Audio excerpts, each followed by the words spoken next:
जय श्री हरि विष्णु। आज की वीडियो में आप जानेंगे कि वैकुंठ चतुर्दशी साल 2025 में कब है, चतुर्दशी की तिथि कब प्रारंभ हो रही है, कब समाप्त हो रही है, पूजा करने का शुभ मुहूर्त क्या है, आज के दिन हमें किस प्रकार से भगवान श्री हरि विष्णु और भगवान शिव की आराधना करनी चाहिए, किन मंत्रों का जप करना चाहिए और कौन सा उपाय करें जिससे कि इस दिन का संपूर्ण फल हमें प्राप्त हो और जिस भी कामना से आप पूजा करते हैं आपकी वो कामना पूर्ण हो। इसके लिए आज विशेष क्या करना चाहिए, संपूर्ण जानकारी आपको आज की वीडियो में शेयर करने वाला हूं। तो बहुत महत्वपूर्ण है आज की वीडियो, पूरा जरूर देख लीजिए। अच्छी लगे वीडियो तो लाइक भी जरूर कीजिए, क्योंकि आपके लाइक्स, आपके कमेंट्स मेरे लिए बहुत महत्वपूर्ण है, क्योंकि यही एकमात्र जरिया है जिनसे मुझे पता चलता है कि आपको ये वीडियो अच्छी लगती है और आपके लिए ये वीडियो उपयोगी है। तो अगर वीडियो अच्छी लगे तो लाइक तो जरूर ही किया कीजिए।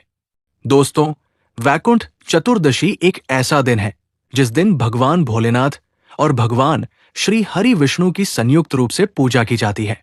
ऐसा कहा जाता है कि पूरे 4 महीनों तक जब भगवान श्री हरि विष्णु योग निद्रा की अवस्था में होते हैं, तब तक इस पूरे ब्रह्मांड की देखरेख भगवान शिव करते हैं।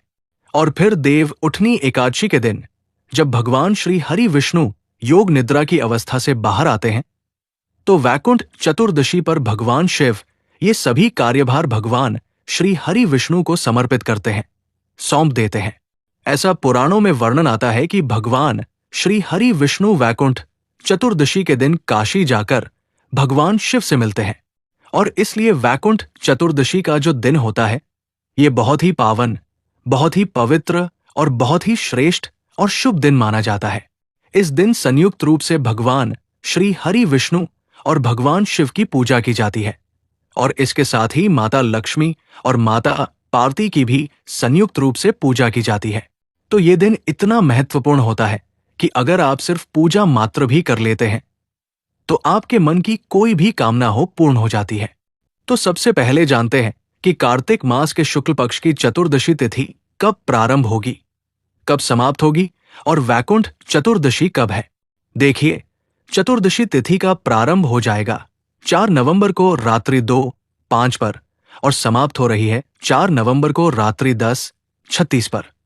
ऐसे में वैकुंठ चतुर्दशी 4 नवंबर दिन मंगलवार को मनाई जाएगी। पूजा का शुभ मुहूर्त 4 नवंबर 2025 को रात्रि 11:24 से लेकर रात्रि 12:16 तक रहेगा। पूजा की कुल अवधि केवल 52 है। पूर्णिमा से एक दिन पहले वैकुंठ चतुर्दशी मनाई जाती है और 5 नवंबर को कार्तिक मास की पूर्णिमा है। तो 4 नवंबर 2024 को कार्तिक पूर्णिमा से ठीक एक दिन पहले वैकुंठ चतुर्दशी है। इस दिन हर की पूजा एक साथ होती है। वैकुंठ चतुर्दशी पर भगवान विष्णु की पूजा निषद काल में की जाती है, मतलब चतुर्दशी की अर्धरात्रि में, जिसे कि निषिद्ध काल कहा जाता है। इस समय में विधि विधान से भगवान विष्णु की पूजा करने से समस्त प्रकार की कामनाएं पूर्ण हो जाती है, और ये समय आपको प्राप्त हो रहा है 4 नवंबर की रात्रि 11:24 से लेकर रात्रि 12:16। तो ये अर्धरात्रि का समय है। इस समय में आप पूजा आराधना करें, मंत्रों का जप करें, बहुत ही श्रेष्ठ होगा। अच्छा, बहुत से भक्त हैं जो कि वैकुंठ चतुर्दशी का व्रत धारण करते हैं। वैकुंठ चतुर्दशी का व्रत धारण करने से भगवान भोलेनाथ, माता पार्वती, भगवान श्री हरि विष्णु और माता लक्ष्मी, इन चारों की संयुक्त रूप से कृपा हमें प्राप्त होती है। तो इसलिए विधि विधान से भगवान शिव और माता पार्वती की पूजा आराधना करें। इसके साथ ही भगवान श्री हरि विष्णु और माता लक्ष्मी की संयुक्त रूप से पूजा करें। और अगर आप व्रत धारण करते हैं तो दिन भर फलाहार पर रहना होता है। शाम के समय भी पूजा हम करते हैं प्रदोष काल में, और इस दिन विशेष रूप से अर्धरात्रि की पूजा होती है, जो कि करना आवश्यक है अगर आप वैकुंठ चतुर्दशी पर लाभ लेना चाहते हैं इस दिन का। तो और फिर अगले दिन ही शुद्ध और सात्विक भोजन करके व्रत खोला जाता है। ठीक है, तो अगर आप व्रत करते हैं तो जिस प्रकार से हम नॉर्मली व्रत करते हैं, मतलब फलाहार इत्यादि के द्वारा, उसी प्रकार से आपको व्रत करना है। संकल्प अवश्य ले लीजिएगा।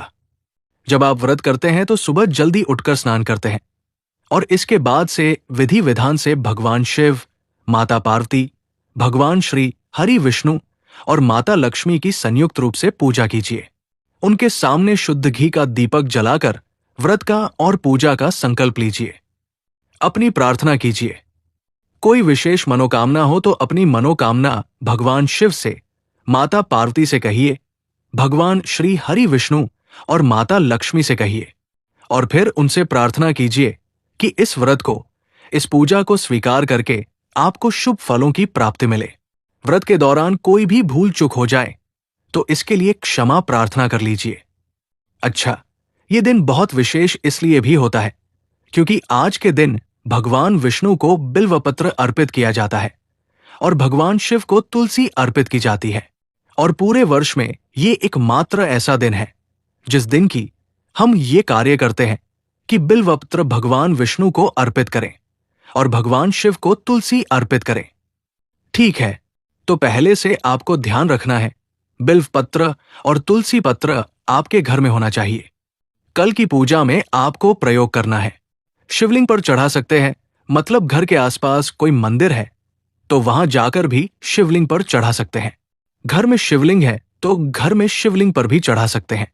अच्छा, शिवलिंग नहीं है तो आप फोटो पर भी, जैसे कि पूजा करते हैं अपने घर में फोटो की, तो उसमें भी आप तुलसी पत्र भगवान शिव को भाव के साथ अर्पित कर सकते हैं।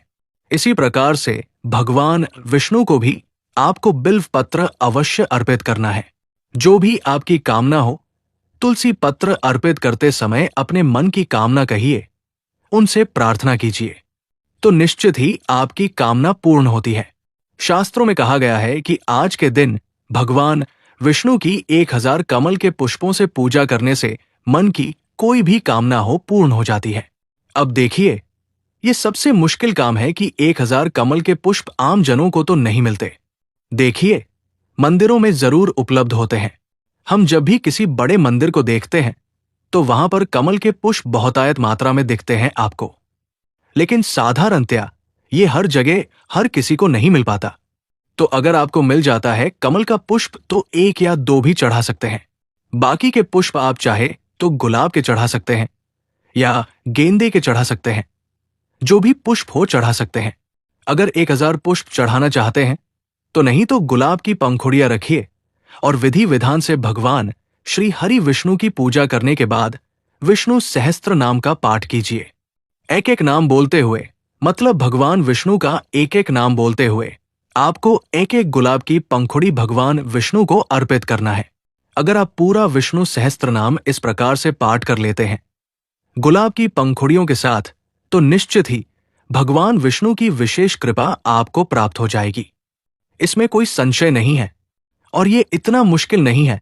मतलब गुलाब की पंखुड़ियां तो हर जगह आसानी से मिल जाती है। आप लोग कल यानी कि वैकुंठ चतुर्दशी पर यह उपाय जरूर कर लीजिएगा। ठीक है, और जिन भक्तों को गुलाब की पंखुड़ियां नहीं भी मिलती हैं, उन्हें भी वैकुंठ चतुर्दशी पर विशेष रूप से विष्णु सहस्त्रनाम का पाठ करना है और भगवान श्री हरि विष्णु का पंचामृत से अभिषेक करना है। अगर आपके पास दक्षिणावर्ती शंख है तो दक्षिणावर्ती शंख में आप पंचामृत भरकर, दूध भरकर और केसर और दूध भरकर, जो भी आपके पास उपलब्ध हो, उसी से भगवान विष्णु का अभिषेक कीजिए। पीले वस्त्र उन्हें अर्पित कीजिए। पीले चंदन से उनका श्रृंगार कीजिए। इसके बाद बिल्व पत्र अर्पित कीजिए और फिर अपनी इच्छा के अनुसार मंत्रों का जप कीजिए। और फिर इसी प्रकार से भगवान भोलेनाथ का भी अभिषेक आपको करना है पंचामृत से। उसके बाद उनकी जो भी प्रिय वस्तुएं हैं, जैसे कि भांग, धतूरा, बिल्वपत्र, अक्षत, पुष्प इत्यादि, ये सभी चीजें अर्पित कीजिए।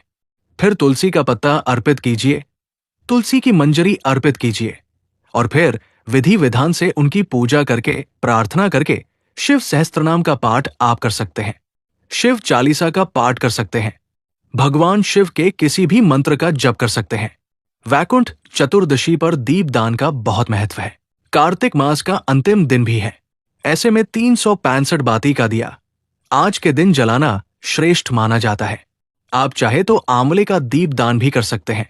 इसके अलावा भी 11 दीपदान 21 दीपदान अपनी इच्छा के अनुसार मंदिर में, घर में भी कर सकते हैं और घर के मुख्य द्वार पर कर सकते हैं। आसपास कोई वृक्ष हो, जैसे कि देव वृक्ष, तो वहां पर भी कर सकते हैं। और हां, अगर जैसे कि कई भक्त हैं जिन्होंने कि दीपदान का नियम ले रखा है, और वैसे भी कार्तिक मास में तो सभी दीपदान करते हैं, नियम से ही करते हैं। तुलसी के पास हो या फिर मंदिर में हो, कहीं पर भी। तो अगर आपका कोई भी दिन का नियम छूटा है, जैसे कि अगर पीरियड्स की वजह से आपके दीपदान का नियम छूट गया है, या फिर कोई भी नियम छूटा है, जैसे कि आपने किसी दिन का दान नहीं किया, मतलब भूल गए हो, या फिर पीरियड्स की वजह से छूट गया हो, या कहीं चले गए हो, या फिर कोई पाठ रह गया हो, मंत्रों की संख्या अधूरी रह गई हो, तो वैकुंठ चतुर्दशी और पूर्णिमा इन 2 दिनों में पूरा करने का प्रयास कीजिए।